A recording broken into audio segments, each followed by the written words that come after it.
আজ আমি কানাপ্পা মুভিটি ব্যাখ্যা করতে চলেছি। কানাপ্পা একটি দ্বিতীয় শতাব্দীর মুভি, যেখানে একজন নাস্তিককে দেখানো হয়েছে। তার ঈশ্বরের উপর বিন্দুমাত্র বিশ্বাস নেই, কিন্তু মুভির শেষ পর্যন্ত সেই ব্যক্তি সেই শতাব্দীর ঈশ্বরের সর্বশ্রেষ্ঠ ভক্ত হয়ে ওঠে। তাই মুভিটিতে কানাপ্পার এই যাত্রাই দেখানো হয়েছে। চলুন সরাসরি কাহিনী ব্যাখ্যা করি। শুরুতে শিবজি এবং পার্বতী মাকে দেখানো হয়েছে। শিবজি শ্রী কালাহস্তীর বলিদানে প্রতিশ্রুতি দিয়েছিলেন যে সেখানে একটি বায়ুলিঙ্গ স্থাপন করা হবে এবং একটি তীর্থস্থান তৈরি হবে, যা সবাই পূজা করবে। বায়ুলিঙ্গের জ্ঞান শত শত বছর ধরে মানুষের চিন্তাভাবনা বদলে দেবে, সবাই জ্ঞান লাভ করবে। কিন্তু শিবজি এখনও তার এই প্রতিশ্রুতি পূরণ করেননি, তাই পার্বতীজি এই বিষয়ে তার কাছে অভিযোগ করছিলেন। তখন শিবজি তার নতুন ভক্ত থিন্নার কথা বললেন। থিন্না জন্ম নিয়েছে এবং সেই বায়ুলিঙ্গের মন্দির স্থাপন করবে এবং বায়ুলিঙ্গের জ্ঞান মানুষের কাছে পৌঁছে দিতে সাহায্য করবে। থিন্না জন্ম নিয়েছে এবং সে শীঘ্রই শিবজির প্রতিশ্রুতি পূরণ করবে। এখন থিন্নাকে দেখানো হয়েছে। সে ছোটবেলা থেকেই সাহসী ছিল, তার সব বন্ধুদের মধ্যে সবচেয়ে শক্তিশালী। একদিন তাদের গোত্রের লোকেরা তাদের কুলদেবীকে খুশি করার জন্য থিন্নার বন্ধুর বলি দেয়। থিন্না তার বন্ধুকে খুব ভালোবাসত, তার মাও মারা গিয়েছিল। তাই সে তার মায়ের মূর্তি এবং ঈশ্বরের উপর বিশ্বাস করা বন্ধ করে দেয়। কেন কোনো ঈশ্বর তার আপনজনদের মারতে চাইবে? থিন্না এই বলি প্রথার বিরুদ্ধে ছিল। যখন গোত্রের লোকেরা মনে করত যে তাদের গোত্রে ছড়িয়ে পড়া প্রাণঘাতী রোগ থেকে দেবী মাই তাদের রক্ষা করতে পারে, তখন থেকেই থিন্না এবং গোত্রের লোকদের মধ্যে ঈশ্বর সম্পর্কে তাদের নিজস্ব দৃষ্টিভঙ্গি নিয়ে লড়াই শুরু হয়ে যায়। থিন্নার বাবা সেই গোত্রের সর্দার ছিলেন। তিনি কখনো থিন্নার উপর তার আচার অনুষ্ঠান বা বিশ্বাস চাপানোর চেষ্টা করেননি। তিনি থিন্নাকে তার নিজের পথে চলতে দিয়েছিলেন। 25 বছর পর থিন্না বড় হয়ে যায়। তার ঈশ্বরের প্রতি সম্পূর্ণ বিশ্বাস ভেঙে গিয়েছিল। ছোটবেলায় বন্ধুর বলি দেওয়ার পর থেকেই থিন্না সিদ্ধান্ত নিয়েছিল যে সে আর কাউকে বলি দিতে দেবে না। থিন্না সবসময় তার গোত্রের লোকদের সাহায্য করত, তাদের যে কোনো সমস্যা থেকে বাঁচাত। তাই সবাই থিন্নাকে পছন্দ করত। একদিন সে শিকারের জন্য জঙ্গলের গভীরে চলে যায়। সেখানে সে নিমলিকে দেখতে পায়। নিমলিকে দেখেই সে তার প্রেমে পড়ে যায়। কিন্তু নিমলি ছিল শিবভক্ত, সে শিবলিঙ্গের পূজা করছিল। থিন্নার এতে কোনো ফার্ক পড়ে না। সে বড় চোখ এবং খোলা মুখ নিয়ে নিমলির কাছে চলে যায়। এটা বলিউড মুভি, তাই দ্বিতীয় শতাব্দীতেও এত রোম্যান্স দেখতে পাবেন। নিমলি থিন্নাকে অদ্ভুত মনে করে, সে তার গোত্রের লোকদের কাছে ফিরে যায়। নিমলির গোত্রে মেয়েরা শাসন করে। নিমলি সেই গোত্রের রানীর মেয়ে। কিন্তু নিমলির মন শাসন, যুদ্ধ, প্রজা এসবের মধ্যে ছিল না। নিমলি শুধু ঈশ্বরের পূজা করতে চাইত। এই স্বপ্নে সে প্রতিদিন বায়ুলিঙ্গ দর্শন পেত, কিন্তু কখনো বায়ুলিঙ্গকে দেখতে পায়নি। বায়ুলিঙ্গকে অগস্ত্য বংশের লোকেরা রক্ষা করে। বর্তমানে মহাদেব শাস্ত্রী তাদের পূজা করছেন। তাদের পিছনে আরও অনেক লোক আছে যারা বায়ুলিঙ্গ এবং তাদের উপর বিশ্বাস করে। কিন্তু মহাদেব শাস্ত্রী তার বংশধরদের নিয়ে খুব গর্বিত। তার মতে, পৃথিবীর সবাই দূষিত, শুধুমাত্র তারাই বায়ুলিঙ্গের পূজা করতে পারে। অন্যদের ছাও বায়ুলিঙ্গের উপর পড়তে দেয় না। তার মনে হয় যে তার চেয়ে বড় ভক্ত এই পৃথিবীতে আর কেউ নেই। এই অহংকারের কারণে সে আজ পর্যন্ত কাউকে বায়ুলিঙ্গ দেখতে দেয়নি। তারপর দৃশ্য থিন্নার দিকে চলে যায়। এখানে কিছু বিপজ্জনক লোক বায়ুলিঙ্গের ঠিকানা জিজ্ঞাসা করতে করতে এগিয়ে আসছিল। তাদের বিপজ্জনক মনে হচ্ছিল, তবুও থিন্না তাদের বায়ুলিঙ্গের পথ দেখিয়ে দেয়। বায়ুলিঙ্গ পর্যন্ত পৌঁছানোর জন্য তাদের 5টি গোত্র পেরোতে হবে। তারা বায়ুলিঙ্গের দিকে যেতে থাকে এবং পথে কিছু মেয়েকে দেখে তাদের ধর্ষণ করার জন্য থামে। থিন্না তখন কিছুটা দূরে ছিল। পাখিদের হঠাৎ উড়ে যাওয়া দেখে সে পরিস্থিতি বুঝতে পারে যে সামনে কিছু ভুল হচ্ছে। তাই থিন্না সেখানে যায় এবং একা সেই 25 জন বিপজ্জনক লোকের সাথে যুদ্ধ করে তাদের মেরে ফেলে। থিন্না খুব শক্তিশালী, সে একা হাজার হাজার লোককে মারতে পারে। কিন্তু তারপর থিন্না সেই আহত লোকদের মধ্যে থেকে একজন ব্যক্তির কাছ থেকে জানতে পারে যে তারা এখানে বায়ুলিঙ্গ নিতে এসেছিল, কিন্তু এখন তার ভাই লক্ষাধিক সৈন্য নিয়ে আসবে। প্রথমে এই সমস্ত গোত্রের লোকদের মারবে এবং তারপর বায়ুলিঙ্গকে তাদের সাথে নিয়ে যাবে। এখানে কিছুই থাকবে না। থিন্না তখনই সেই লোকটিকে মেরে ফেলে। এখন এই মুভির প্রধান ভিলেন কালমুখকে দেখানো হয়েছে। কালমুখের লক্ষাধিক সৈন্য আছে। সে বায়ুলিঙ্গকে তার গোত্রে আনতে চায় যাতে বায়ুলিঙ্গের শক্তি তার গোত্র পায়। এখন তার ভাইয়ের মৃত্যুর খবর পাওয়ার পর কালমুখ তার পুরো সৈন্যবাহিনী নিয়ে বায়ুলিঙ্গ নিতে রওনা হয়। এদিকে থিন্না এই আসন্ন বিপদ সম্পর্কে সবাইকে জানায়। তারা লাখ লাখ সংখ্যায় আসছে, তাই এই 5টি গোত্রকে একসাথে মিলে তাদের সাথে যুদ্ধ করতে হবে। কিন্তু সেই 5টি গোত্রের মধ্যে কখনো শান্তি ছিল না, তারা নিজেরাই একে অপরের শত্রু ছিল। থিন্নার নিজের উপর সম্পূর্ণ বিশ্বাস আছে, সে একা লাখ লাখ লোকের সাথে যুদ্ধ করতে পারবে। কিন্তু থিন্নার বাবা তাকে বোঝান যে শত্রুকে হালকাভাবে নেওয়া উচিত নয়। তাই তারা 5টি গোত্রকে ডেকেছে এবং তাদের একসাথে যুদ্ধ করার জন্য রাজি করাবে। এখন সমস্যা ছিল যে এই যুদ্ধে 5টি গোত্রের নেতৃত্ব কে দেবে। এই নিয়ে থিন্না এবং অন্য এক গোত্রের রাজকুমারের মধ্যে ভোটিং প্রতিযোগিতা হয়। থিন্নাকে 3টি গোত্র তাদের সর্দার হিসেবে বেছে নেয়, তাই সে এই যুদ্ধে 5টি গোত্রের নেতৃত্ব দেবে। থিন্না এখানে আবার নিমলিকে দেখতে পায়, তাই সে যুদ্ধ জেতার কথা ভুলে গিয়ে নিমলির ভালোবাসা জেতার চেষ্টা করে। নিমলি যদিও থিন্নার উপর রাগ করত, কিন্তু মনে মনে তার ভালো ব্যবহার এবং লোকদের সাহায্য করার কারণে থিন্নাকে পছন্দও করতে শুরু করেছিল। তাই এই দুজনের ভালোবাসার গল্প শুরু হয়। তারপর সেই মহিলাকে দেখানো হয় যে দেবীর প্রকোপ দেখিয়ে গোত্রের লোকদের ভয় দেখাতো এবং বলি দিত। তার পরিকল্পনা ছিল থিন্নার সাথে তার মেয়ের বিয়ে দেওয়া। সে থিন্নার বাবাকে তার এই ইচ্ছার কথা জানিয়েছিল। তার পরিকল্পনা ছিল থিন্নার সাথে তার মেয়ে বৈশালীর বিয়ে দিয়ে নিজে 5টি গোত্রের উপর রাজত্ব করা। কারণ ভবিষ্যতে থিন্না 5টি গোত্রের নেতৃত্ব দেবে, তাই যদি তার মেয়ের বিয়ে থিন্নার সাথে হয় তবে সেই 5টি গোত্রের রানী হবে। তারপর সে যা চাইবে থিন্নাকে দিয়ে করাতে পারবে। কিন্তু তার মেয়ে অন্য একটি ছেলেকে ভালোবাসত, তাই আন্টি এখন এই যুদ্ধ জেতার জন্য সেই ছেলেটির বলি দেওয়ার নাটক সাজায়। যখন থিন্না এই বলির কথা জানতে পারে তখন সে আবার বলি থামাতে যায়। ছোটবেলায় থিন্না তার বন্ধুর বলি আটকাতে পারেনি, কিন্তু আজ সে এত শক্তিশালী যে কারো জীবন বাঁচাতে পারে। থিন্না আবার গোত্রের লোকদের বোঝানোর চেষ্টা করে যে কেন কোনো দেবী মা আমাদের আপনজনদের রক্ত চাইবে যাতে সে খুশি হতে পারে এবং আমাদের শত্রুদের থেকে রক্ষা করতে পারে। এটা শুধু পাথর, আর কিছু না। থিন্না সবাইকে বলির বিরুদ্ধে যেতে বলছিল এবং সেই বলি দেওয়া আন্টির মুখোশও খুলে দিচ্ছিল যে কেন সে এই ছেলেটির বলি দিতে চায়। কিন্তু 5টি গোত্রের লোকেরা তাদের দেবী মায়ের অপমান সহ্য করেনি। থিন্না বারবার ঈশ্বরকে পাথর বলছিল এবং তাদের আচার অনুষ্ঠানকে অপমান করছিল, তাই 5টি গোত্রের লোকেরা থিন্নার বিরুদ্ধে চলে যায়। তারপর এখানেই জানা যায় যে নিমলির মাতার বিয়ে অন্য এক রাজকুমারের সাথে ঠিক করে দিয়েছে।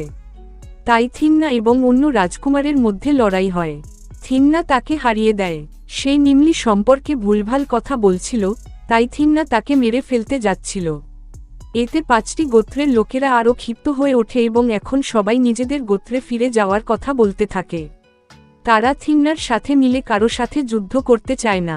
তখন বাধ্য হয়ে থিন্নার বাবা থিন্নাকে তার গোত্র থেকে বহিষ্কার করেন। থিন্না এখন তাদের সর্দার ছিল না, তাকে গোত্র থেকে বের করে দেওয়া হয়েছিল।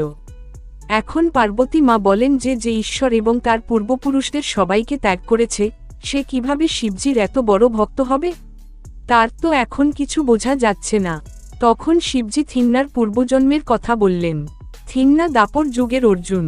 সেই শত শত বছর ধরে শিবজির তপস্যা করেছিল যাতে অস্ত্র পেতে পারে। তখন শিবজি প্রসন্ন হয়ে তার কাছে আসেন এবং ছোট একটি বিষয়ে লড়াই করে তাকে হারিয়ে দেন।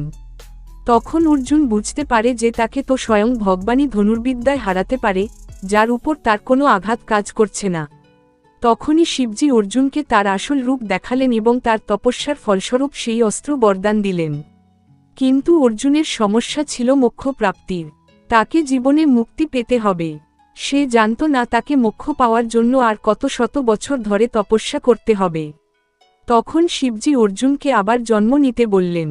সেই জন্মে অর্জুনকে শুধু একবার সত্য মন দিয়ে শিবজির নাম জপতে হবে এবং অর্জুন মুক্তি পাবে। থিন্না সেই কুন্তিপুত্র অর্জুন, তাকে শুধু এখন তার পূর্বজন্ম মনে নেই। থিন্না এই জন্মে মুক্তির জন্য শিবজির নাম অবশ্যই নেবে। ওদিকে নিমলিও তার মায়ের সাথে লড়াই করে সবকিছু ছেড়ে থিন্নার কাছে চলে আসে। নিমলির ঈশ্বরের উপরও বিশ্বাস আছে এবং থিন্নার উপরও। সে থিন্নাকে ভালোবাসে, তাই থিন্নার মায়ের কবরের পাশে তারা দুজন বিয়ে করে নেয় এবং সবার থেকে দূরে নিজেদের জীবন যাপন করতে শুরু করে। এখন সেই 5টি গোত্রের লোকেরা তাদের সৈন্যবাহিনী একত্রিত করতে ব্যস্ত ছিল, কিন্তু ততক্ষণে কালমুখের সেনাবাহিনী এখানে চলে আসে। সে সবার উপর আক্রমণ করে। তারা লাখ লাখ ছিল এবং গোত্রের লোকদের পুরো সেনাবাহিনীও এখানে ছিল না। তাই তারা হারতে থাকে। তখন থিন্নার বাবা সবাইকে সেতুর অন্য দিকে যেতে বলেন। বায়ুলিঙ্গ পর্যন্ত যাওয়ার সেটাই একমাত্র পথ ছিল। তাই তারা সেই সেতু পার হয়ে সেতু ভেঙে দেবে যাতে কালমুখের সেনাবাহিনী থেকে বাঁচতে পারে। কিন্তু সবার জীবন বাঁচাতে বাঁচাতে থিন্নার বাবা নিজের জীবন উৎসর্গ করেন। থিন্না দূরে তার স্ত্রীর সাথে ছিল। সেই স্বপ্নে তার বাবাকে দেখতে পায়। থিন্না বুঝতে পারে যে তাদের সাথে কিছু ভুল হয়েছে। স্বপ্নে তারা থিন্নাকে সবসময় সত্য এবং সঠিক পথে চলতে বলেন এবং এও জানান যে তারা নিজেও তাদের গোত্রের কিছু আচার অনুষ্ঠানের বিরুদ্ধে ছিলেন, কিন্তু তাদের কখনো তাদের গোত্রের বিরুদ্ধে যাওয়ার সাহস ছিল না। কিন্তু থিন্না সবার থেকে আলাদা, তার পথ সঠিক। তখন বাকি গোত্রের লোকেরা থিন্নাকে তার বাবার মৃতদেহ পর্যন্ত নিয়ে আসে। তখন থিন্না সিদ্ধান্ত নেয় যে সে কালমুখকে মারার পরই তার বাবাকে অগ্নি দেবে। সেই দিন 5টি গোত্র এবং থিন্না মিলে কালমুখের মুখোমুখি হয়। গোত্রের প্রায় সব লোকই হেরে গিয়েছিল। তখন থিন্না একা কালমুখের সাথে যুদ্ধ করে সেই লাখ লাখ সেনার রাজাকেই মেরে ফেলে এবং যুদ্ধ জিতে নেয়। এখন গোত্রের লোকেরা চাইত যে থিন্না তাদের সর্দার হোক, কিন্তু থিন্না তার বাবার শেষ সিদ্ধান্তের সম্মান রাখে এবং সবসময় তার গোত্র থেকে দূরে থাকে। এভাবেই কিছু সময় কেটে যায়। তারপর মহাশিবরাত্রির দিন আসে। নিমলি শিবপিণ্ডির পূজা করছিল, যার জন্য ক্ষীর তৈরি করেছিল এবং নিজের জন্য কিছুই নয়, কারণ আজ তাকে উপবাস করতে হবে। কিন্তু থিন্না এসব মানে না। তার ক্ষুধা লাগছিল, কিন্তু ঘরে কিছুই তৈরি ছিল না। তাই সে শিবজির উপর চড়ানো প্রসাদী খেতে শুরু করে। তখন নিমলি তার সাথে ঝগড়া করে এবং আজ উপবাস করতে বলে। সে থিন্নাকে সেই প্রসাদের ক্ষীরও খেতে দেয়নি এবং শিবজির শক্তির কথা জানায় যে তাদের ইচ্ছা ছাড়া সে কিছুই খেতে পাবে না, তাই তাদের পূজা করতে হবে এবং আজ উপবাস করতে হবে। তখন থিন্না এখানে শিবজিকে চ্যালেঞ্জ করে সরাসরি শিকারের জন্য বেরিয়ে পড়ে। সে আজ উপবাস করবে না এবং যদি শিবজি এত শক্তিশালী হয় তবে তাকে শিকার করতে বাধা দিয়ে দেখাক। এইসব দেখে শিবজি কিছুটা দুঃখিত হন এবং সিদ্ধান্ত নেন যে যদি আজ থিন্না শিবজির নাম না নেয় তবে থিন্না কখনো মোক্ষ পাবে না। তারপর থিন্নাকে সাহায্য করার জন্য শিবজি রুদ্রকে পৃথিবী লোকে পাঠিয়ে দেন। রুদ্র প্রথমে সেই মহাদেব শাস্ত্রীর কাছে যান এবং তাকে বোঝান যে তারা বায়ুলিঙ্গকে অন্য লোকদের কাছ থেকে লুকানোর অধিকার রাখে না। শাস্ত্রগুলি লেখার আগে থেকেই ভক্তি বিদ্যমান ছিল, তাই মহাদেব শাস্ত্রী বায়ুলিঙ্গের পূজা এবং আশীর্বাদ থেকে অন্য লোকদের দূরে রাখতে পারে না। তাছাড়া তার চড়ানো জল মাছের এঁটো, কাপড় পোকা দিয়ে তৈরি, দুধ বাছুরের এঁটো, তাহলে সে কিভাবে বলতে পারে যে শুধুমাত্র তাদের পূজাই বায়ুলিঙ্গকে শুদ্ধ করে? যদি অন্য কেউ বায়ুলিঙ্গ দর্শন করে বা পূজা করে তবে দূষিত হয়ে যাবে। রুদ্র মহাদেব শাস্ত্রীকে অনেক কথা শোনান। তারপর নিমলির কাছে যান। নিমলি তার স্বামীকে ক্ষুধার্ত অবস্থায় জঙ্গলে পাঠিয়ে এখানে শিবজিকে প্রসন্ন করতে ব্যস্ত ছিল। স্ত্রী ঘরের লক্ষ্মী এবং অন্নপূর্ণা হয়, তাকে কখনো তার পরিবারকে ক্ষুধার্ত রাখতে হয় না। তাই সে তার স্বামীকে এভাবে ক্ষুধার্ত রেখে শিবজির পূজা করতে পারে না। শিবজি তার পূজা গ্রহণ করবেন না। ক্ষুধার্ত থাকলে শিবজি প্রসন্ন হন না। সবার ঈশ্বরকে মানার নিজস্ব উপায় থাকে, কাউকে জোর করে পূজা করানো যায় না। তখন নিমলি তার ভুল বুঝতে পারে। তারপর রুদ্র থিন্নার কাছে যায়। থিন্না সারা দিন শিকার করার চেষ্টা করে, কিন্তু আজ সে একটিও প্রাণী মারতে পারেনি। তাকে বাধ্য হয়ে পুরো দিন ক্ষুধার্ত থাকতে হয়, কিন্তু এভাবে বাড়িও যেতে পারছিল না, তাই এখানেই বিশ্রাম নিচ্ছিল।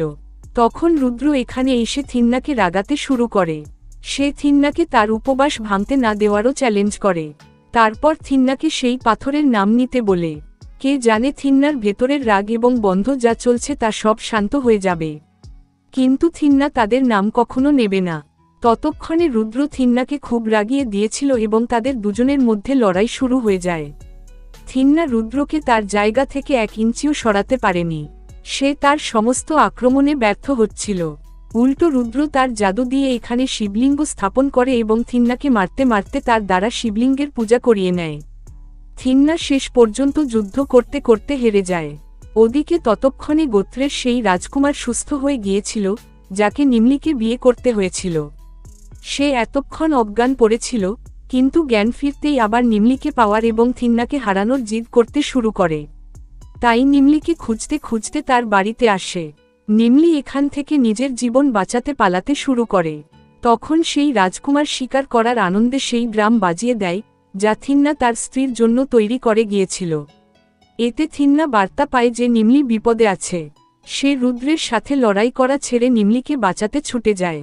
ওদিকে সেই রাজকুমার নিমলিকে ফেলে দিয়েছিল, এতে সে অজ্ঞান হয়ে যায়। তখনই বায়ুলিঙ্গের উপর তৈরি জীবগুলি বাস্তবে আসে। একটি বিশাল মাকড়সা সেই রাজকুমারকে তার জালে ফাঁসিয়ে নেয় এবং একটি সাপ সেই রাজকুমারকে খেয়ে ফেলে। তারপর একটি হাতি আসে এবং সে নিমলিকে নিজের সাথে নিয়ে যায়। যখন থিন্না এখানে আসে, তখন সে নিমলিকে পায় না, শুধু সমস্ত বায়ুলিঙ্গী জীবের চিহ্ন পায়, বড় হাতির পা, সাপের খোলস এবং মাকড়সার জাল। থিন্না দ্রুত নিমলিকে খুঁজতে পুরো জঙ্গল চষে ফেলে, কিন্তু সে নিমলিকে পায় না। এখন কাকতালীয়ভাবে থিন্না বায়ুলিঙ্গের কাছে আসে। তখন রুদ্র আবার আসে এবং থিন্নাকে নিমলির সুরক্ষার জন্য শিবজির নাম নিতে বলে। কে জানে শিবজি তার কথা শুনলে এবং নিমলি নিরাপদে ফিরে আসে। তখন থিন্না শিবজির নাম নেয় এবং তখনই সেই হাতি নিমলিকে তার কাছে নিয়ে আসে। নিমলি আজ পর্যন্ত বায়ুলিঙ্গকে দেখেনি, সে এখন খুব খুশি হয়। সে প্রতিদিন এখানে পূজা করতে আসবে। এখন নিমলিকে ফিরে পেয়ে থিন্নাও বায়ুলিঙ্গ এবং ঈশ্বরের উপর কিছুটা বিশ্বাস করে। সে বায়ুলিঙ্গকে তার বাড়ির কাছে নিয়ে যাওয়ার জন্য তুলতে শুরু করে যাতে নিমলিকে তাদের পূজা করতে এত দূরে যেতে না হয়। যেই থিন্না বায়ুলিঙ্গকে ধরে, সে স্বয়ং শিবজির অনুভব করে। থিন্নার এমন লাগছিল যে সে শিবজিকে ধরে আছে। থিন্না খুব শান্তি এবং সুখ অনুভব করে। তখন নিমলি থিন্নাকে নিজের সাথে বাড়িতে নিয়ে আসে। তারপর থেকে থিন্নাকে পৃথিবীর সমস্ত জিনিসে শিবজিকে দেখতে পায়। থিন্না তাদের নিজের ভাবতে শুরু করে এবং সে শিবজির পূজা করা শুরু করে। সে একটি শিশুর মতো ভক্তিতে পাগল হয়ে গিয়েছিল। কিন্তু একদিন মহাদেব শাস্ত্রী থিন্নাকে বায়ুলিঙ্গের পূজা করতে দেখে ফেলে। থিন্না বায়ুলিঙ্গকে মাংস খাওয়াচ্ছিল, কারণ সে তো শিকারী, তাই তার কাছে সবচেয়ে মূল্যবান জিনিস সেটাই ছিল। তাই মহাদেব শাস্ত্রী তখনই গোত্রের লোকদের ডেকে থিন্নাকে বন্দি করে নেয় এবং বায়ুলিঙ্গকে দূষিত করার জন্য তাকে অনেক মারে। থিন্না একা তাদের সবাইকে মারতে পারত, কিন্তু এখন সে শান্ত হয়ে গিয়েছিল, তাদের উপর রাগ আসেনি। শিবজি থিন্নার মনকে এত শান্ত করে দিয়েছিলেন। কিন্তু যখন লোকেরা থিন্নাকে এত খারাপভাবে মারছিল, তখন বায়ুলিঙ্গের চোখ খুলে যায় এবং চোখ থেকে জল পড়তে শুরু করে। তখন থিন্না সেই লোকদের থেকে মুক্তি পেয়ে শিবজিকে শান্ত করার চেষ্টা করে। কিন্তু বায়ুলিঙ্গের চোখ থেকে জলের বদলে রক্ত পড়তে শুরু করেছিল। তখন থিন্না বায়ুলিঙ্গ এবং ঈশ্বরকে সুস্থ করার জন্য নিজের দুটি চোখ বের করে এবং তাদের বায়ুলিঙ্গে লাগিয়ে দেয়। সবাই এই অলৌকিক ঘটনা দেখে বিস্মিত হয়। মহাদেব শাস্ত্রীও বুঝতে পারে যে থিন্না এই যুগের সর্বশ্রেষ্ঠ শিবভক্ত। তারপর শিবজি স্বয়ং এখানে আসেন। তিনি থিন্নার চোখ ঠিক করে দেন এবং থিন্নাকে তার পূর্বজন্মের কথা মনে করিয়ে দেন এবং তাকে মোক্ষও দান করেন। সেই দিনের পর থেকে বায়ুলিঙ্গের পূজার আগে সেখানে থিন্নার পূজা করা হয়। শিবজি থিন্নার নাম তারা চিহ্ন কানাপ্পা তারা চিহ্ন দেন। এখানেই এই মুভির সুখী সমাপ্তি হয়। আপনার মতামত আমাদের সাথে কমেন্টে অবশ্যই শেয়ার করুন যাতে এই চ্যানেলে আমরা আপনাদের চাহিদা অনুযায়ী কন্টেন্ট আনতে পারি।